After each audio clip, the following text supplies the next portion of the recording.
Light weight బంగారు diamond ఆభరణాలు, వందల రకాల డిజైన్స్ ఏవైనా ధర మాత్రం ఒక్కటే. అంటే బయట వాళ్ళు అట్లా అనుకుంటే ఓకే, బట్ ఇంట్లో వదిన నువ్వు అక్కడి నుంచి ఇక్కడ దాకా తీసుకొచ్చావు, మళ్ళీ రోడ్డు మీదే పడేసేటట్టు ఉన్నావు మమ్మల్ని అని ఎప్పుడు అనలేదు నిజంగా అంటే అంది. ఎప్పుడు నేను ధనలక్ష్మి తలుపు తెరిచే సినిమా ప్రొడ్యూస్ చేసినప్పుడు అంది.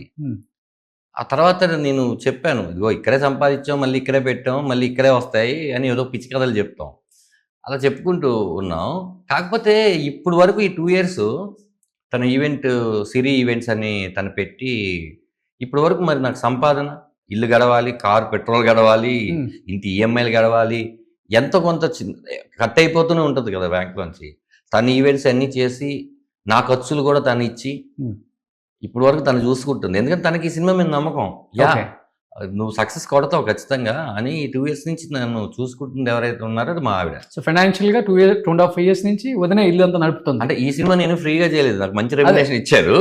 ఈ సినిమా అయిపోయిన తర్వాత నుంచి ఒక 6-7 నెలలు శాలరీలు ఆగిపోతాయి ఇంకా. 6-7 నెలల నుంచి నన్ను తనే చూసుకుంటుంది. ఓకే, సో గ్రేట్ వైఫ్ అన్నమాట. Yes, great wife. So what about kids support? ఇప్పుడు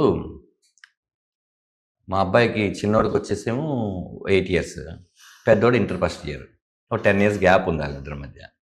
నేను ఇలా ఇంటర్వ్యూస్ తిరుగుతూ అసలు నేను ఎప్పుడు వెళ్తున్నానో తెలియదు, ఎప్పుడు వస్తున్నానో కూడా వాళ్ళకి తెలియదు. వాళ్ళకి అనిపిస్తుంది కదా డాడీతో స్పెండ్ చేయాలని. వాళ్ళకి తెలియ పెద్దోడు అర్థం చేసుకుంటాడు. ఇంటర్వ్యూకి అన్నా అనుకో, ఇంటర్వ్యూలు అంటే ఏంటి అంటాడు. సరే వీడికి ఇలా కాదు వెరైటీగా చెప్దామని నేను షూటింగ్కి వెళ్తున్నాను నాన్న అన్నా అనుకో, నేను వస్తాను అంటాడు. ఓహో వీడు వస్తున్నాడు అంటున్నాడు కాబట్టి డిస్ట్రిబ్యూటర్స్ మీటింగ్ అన్నాను అంటే ఏంటంటాడు. ఓహో వీడికి ఏం చెప్పినా కూడా వస్తానంటున్నాడు అంటే ఏంటంటున్నాడు అంటే వాడు నాతో గడపాలనుకుంటున్నాడు. నేను సాటర్డే సండేలు వాళ్ళకి ఫ్రీగా ఉన్నప్పుడు కూడా ఇంట్లో ఉండట్లా. స్టిల్ ఇప్పుడు ఇది తమిళ్ తెలుగు 2 లాంగ్వేజ్లు. 2 లాంగ్వేజ్లు సినిమా అంటే తమిళనాడులో యూజ్ రిలీజ్ అవుతుంది, ఇక్కడ యూజ్ రిలీజ్ అవుతుంది బాగా. ఈ థియేట్రికల్ ట్రైలర్స్ దగ్గర నుంచి ఇంటర్వ్యూలు నేను చేస్తే అక్కడ పని ఆగిపోద్ది. ఇప్పుడు ఇంటర్వ్యూలు నేను చేసుకొని వెళ్ళి రేపొద్దున డిఏ చెక్ చేసుకోవాలి. ఓకే, మీరు డైరెక్టర్ కాబట్టి మరి అంతే కదా. ఒక డైరెక్టర్గా ఉన్నా ఒక వర్కే ఉండేది, ఒక యాక్టర్గా ఉన్నా ఒక వర్కే ఉండేది, ప్రమోషన్స్ వర్క్ ఉండేది. ఇది 2 నేనే అయ్యేసరికి అటు వెళ్ళలేక ఇటు తిరగలేక అటు పిచ్చెక్కిపోతుంది అనమాట. ఈ పిచ్చికి అంటే ఇది పిచ్చో తెలియదు కానీ 21వ తారీఖు అయితే ఖచ్చితంగా ఆ పిచ్చికి ఒక టాబ్లెట్ దొరుకుతుంది, అది ఆడియన్స్ ఇస్తారు. సో ఇల్లు అంటే గుర్తొచ్చింది. ఇప్పుడు సినిమా పిచ్చి ఎలా ఉంటుందంటే ఆ క్షణానికి ఏం ఆలోచించు. సో చేతికొంద ఉంగరాలు కూడా తాకట్టు పెడతా ఉన్నాను ఆ టైంకి ఎడిటింగ్. కొంతమంది ప్రొడ్యూసర్స్ అంటే ఆ టైంకి డబ్బులు దాకా సొంత ఇల్లు కూడా తాకట్టు పెట్టడానికి వేరే వాళ్ళని అడిగారు. ధనరాజు తాకట్టు పెట్టేశాడు సొంత ఇల్లు. నాదా సొంత ఇల్లు ఉంటే తాకట్టు పెట్టేవాడిని. ఎవరి ఇల్లు పెట్టను, సినిమా తాకట్టు పెట్టేసి అది ఎప్పుడు చేయను. ఎందుకు లేదు ఇప్పుడు దాకా అంటే ఇన్ని సినిమాలు చేశాను, నేను చేయలేదు. ఇప్పుడు వరకు సొంత ఇల్లు కొనలేదంటే ఎందుకు? ఎవరు అన్నారు మరి? అసలు నువ్వు ఎవరిని ఎంక్వైరీ చేస్తున్నావు వాళ్ళకి రైట్ పర్సన్ ఎంక్వైరీ చేయి. మా సుబ్బులు నాయుడు నివాస్ అల్కాపూరి టౌన్షిప్ సొంత ఇల్లు నాది, అపార్ట్మెంట్. మరి ఇప్పుడే అన్నారు కదా మీరు సొంత ఇల్లు ఉంటే కదా మనం పెట్టడానికి అని. నేను ఎక్కడ ధనలక్ష్మి తలుపు తెరిచే సినిమా గురించి అడుగుతున్నాను. అప్పుడు కూడా నాకు సొంత ఇల్లు, నా దగ్గర లిక్విడ్ జబర్దస్త్ చేస్తున్నాను. హైయెస్ట్ నాకు పేమెంట్ నేను ఒక 6-5 లక్షలు డ్రా చేసేవాడిని నెలకి, నేను 1 month కి. అలాంటిది నేను ఎన్ని లక్షలు తవ్వదు కదా, కోట్లు కావాలి. ఎన్ని ఇయర్స్ చేశాను, ఎన్ని సినిమాలు చేశాను. నేను పెట్టింది ఎంత ఆ సినిమాకి, నేను ఒక 40 to 50 lakhs పెట్టాను. మా ఫ్రెండ్స్ ఇంకో 30-40 పెట్టాం. ఏదైనా ఒక 1 కోటి రూపాయలు వేసుకోండి.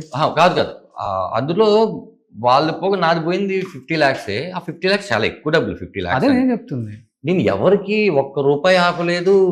ఈ ఇల్లులు అమ్ముకోవడాలు, ఇందాక నువ్వు అంటుంటే ఉంగరాలు పెట్టేసి అంటే నేను పెట్టను అన్నాను కానీ నాకు ఉంగరాలు లేవు పెట్టడానికి అని చెప్పడానికి ఆపాను నేను. బేసిక్గా నాకు ఈ ఉంగరాలు కానీ చైన్లు వేసుకోవడం, వాచ్ కట్టుకోవడం అంటే ఇంట్రెస్ట్ లేదు. బేసిక్ నేను ఏమంటే నేను భోజనానికి లేకుండా, ఈఎంఐకి లేకుండా, పెట్రోల్కి లేకుండా అనే స్థితిలో నేను ఎప్పుడు లేదు. నేను చెయ్యాలంటే కొంచెం కాంప్రమైజ్ అయితే డబ్బులు సంపాదించుకోవడానికి ఏ క్యారెక్టర్ చేసేవచ్చు. వద్దొద్దు ఇలాంటి సినిమా చేస్తున్నప్పుడు ఆ ఇంపాక్ట్ ఈ సినిమా మీద పడకూడదు. మనల్ని ఈ సినిమా ముందు ఎంత మర్చిపోతే ఈ సినిమాకి అంత హెల్ప్. ఎందుకంటే నేను ఫ్రెష్గా కనిపిస్తాను, అందుకని నేను చేయలేదు. కానీ అలానే నాకేం పెద్ద ఏమీ రాలేదు. నేను ఇల్లు తాకట్టు పెట్టే సినిమా అంతా చేయలేదు. ఫస్ట్ ప్రయారిటీ ఫ్యామిలీ బాగుండాలని చూసుకుంటాం. అందుకే మా ఆవిడ కూడా ఏమందంటే ఈ 2 years నువ్వు చేయాలి కాబట్టి నేను ఈవెంట్స్ చేస్తాను. ఇప్పుడు సిరి ఈవెంట్స్ అంటే one of the top Okay. Events, marriages కానీ అవి కానీ తను బాగా చూసుకుంటుంది పిల్లలు. ఇప్పుడు ఆ సినిమాకి అయితే 50 lakhs పోయిందా? 50 లక్షలు. సినిమా ఉంది ఇంట్లో. లైట్ తీసుకున్నారా లేకపోతే ఒక 2-3 days నేను డిప్రెషన్? వస్తే ఎంత డబ్బులు వస్తాయి అనేది అనుకోలేదు కాబట్టి పోయినప్పుడు అంత బాధపడలేదు. Hmm. దీని బేసిక్గా చాలా ఇదబ్బా, సినిమాకే పెట్టాం మళ్ళీ ఏదో సినిమా, ఈ సినిమా వస్తుందని నాకు ఆ రోజు తెలిసేంటి, Hmm. తెలీదు. ఇంకో సినిమా ఎప్పుడు వస్తుందో కూడా నాకు తెలియదు కదా. నాకు పెద్ద ఆశలు లేవు. అంటే నువ్వు నాకు జబర్దస్త్ సెట్లో ఫస్ట్ టైం నాకు పరిచయం అయినప్పుడు ఎవరితో, మన మాస్టర్ గారితో అవును, వచ్చినప్పుడు నేను ఎలాగ ఉన్నానో అవును. ఈ రోజుకి నేను అలాగే ఉన్నాను. నాకెందుకో డబ్బు కావాలి, కానీ అది ఒక్కటే కావాలి అని మాత్రం నాకు లేదు. నాకు పని కావాలి. మనకు పని ఉంటే పని డబ్బునిస్తుంది. నాకు మంచి పని కావాలి, మంచి క్యారెక్టర్ కావాలి. నేను ఆ కసి మీద ఉంటాను. నేను ఆర్టిస్ట్గా మా ఊరి నుంచి పారిపోయి వచ్చి ఆర్టిస్ట్ అయినప్పుడు ఏ కసితో ఉంటానో, నేను ఏ సినిమా చేసినా అదే కసితో ఉంటాను. మళ్ళీ ఫస్ట్ సినిమా లాగే చేస్తాను నేను. ఎందుకంటే ఒక్కసారి చిరంజీవి గారు చెప్తూ ఉంటారు, మన బిహేవియర్, మన ఎంత టాలెంట్ ఉన్నా కూడా, సరే అదృష్టం వచ్చినా కూడా మన ఎగస్టాల్కి వెళ్ళకూడదు ఎప్పుడు. నేను ఆ ఎగస్టాల్కి వెళ్ళకుండా చూసుకుంటూ ఉంటాను. సుమన్ టీవీలో మీ పర్సనల్ అండ్ బిజినెస్ ప్రమోషన్స్ కోసం కింది నెంబర్కి కాంటాక్ట్ చేయండి.